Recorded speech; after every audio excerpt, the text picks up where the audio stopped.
Welcome. I'm Chris O'Callahan, Managing Director of the Office Division at RM Friedland, and I'm here with my colleague, Jillian Reiner, Real Estate Salesperson in the Office Division, to discuss the 2024 year-end office leasing market report for Westchester. Thanks, Chris. So looking at the office leasing market in Q4 2024, I think what we're seeing is really interesting dynamic. There's a divide happening. On one side, you have this strong demand for high-end, well-located office spaces, and on the other, more generic, outdated buildings, which are struggling to attract tenants. In Westchester County, the story is similar, but with its own local twists. The demand is concentrated in newer, amenity-rich buildings, particularly those near transit hubs like White Plains and along the Metro North lines. Companies are gravitating towards spaces that offer flexibility, sustainability features, and easy access for employees, commuting from the city or surrounding suburbs. Meanwhile, older office parks that haven't been updated are seeing higher vacancy rates. It's clear that tenants are willing to invest in quality spaces that not only meet today's workplace needs, but also help attract and retain top talent. At the same time, construction costs have been steadily rising, which is impacting how deals are structured. So landlords are adjusting to this by pushing for higher face value rents, but I think to stay competitive, they're offering larger tenant improvement or TI allowances and more free rent to sweeten the deal. It's a way for them to protect the long-term valuation of their assets while still accommodating for tenants' upfront costs.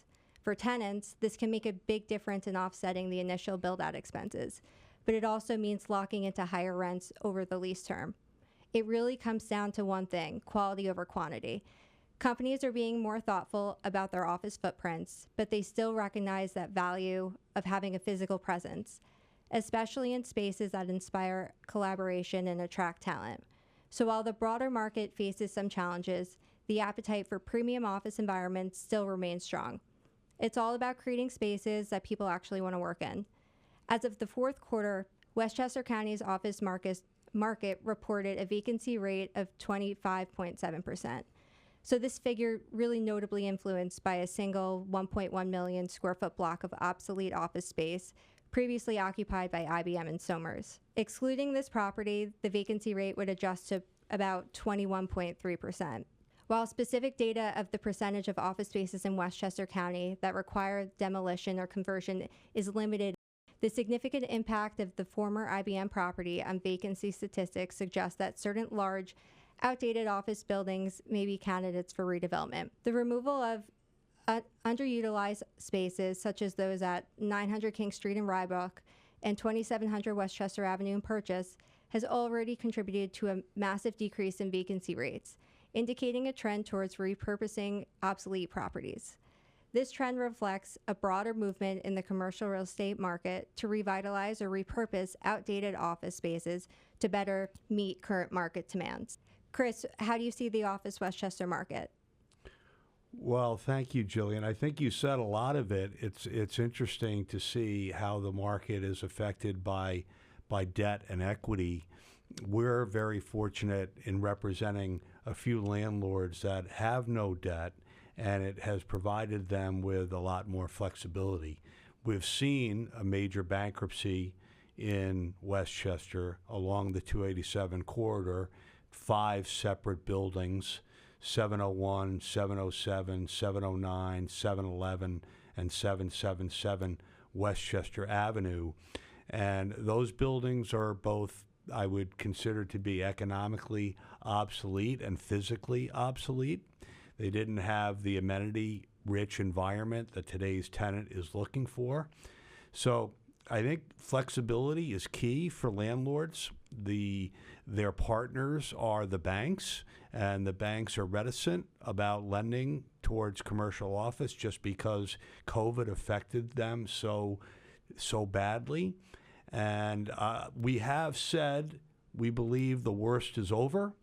Companies are asking their employees to come back to the office more than 2 or 3 days a week. A lot of companies are expecting them to be in 4 or 5 days a week, which is good for the overall office market.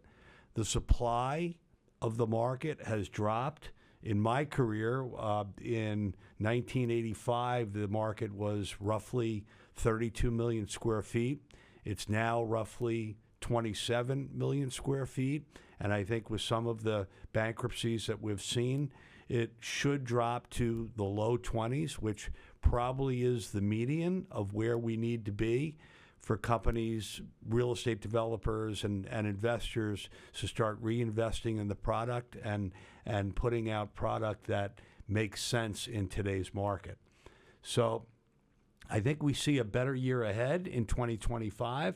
We were very fortunate at the end of 2024 to sign several leases in one of the top assets in Westchester County. Jillian and I were on City Square, 50 Main Street, where we signed at the very end of the year about 85,000 square feet of leases. And overall, we've signed over 180,000 square feet of leases, again, in a center that has every amenity that you can think of, from a golf simulator. We just signed a retail tenant in a new retail building that's there. We have a conference center. We have fitness center. We have lecture hall. We have a 2-acre park. All of those things have drawn companies to that asset, which has been a benefit to White Plains and a benefit to the overall market. Thanks, Chris. That was really insightful. Thank you to everyone. Thank you for joining us. And thanks to LMC Media Studios for hosting us today. To download the full office leasing market report for Westchester, visit rmfriedland.com or reach out to us directly at RM Friedland Commercial Real Estate at 914-968-8500. Thank you, Jillian, and thank you for joining us.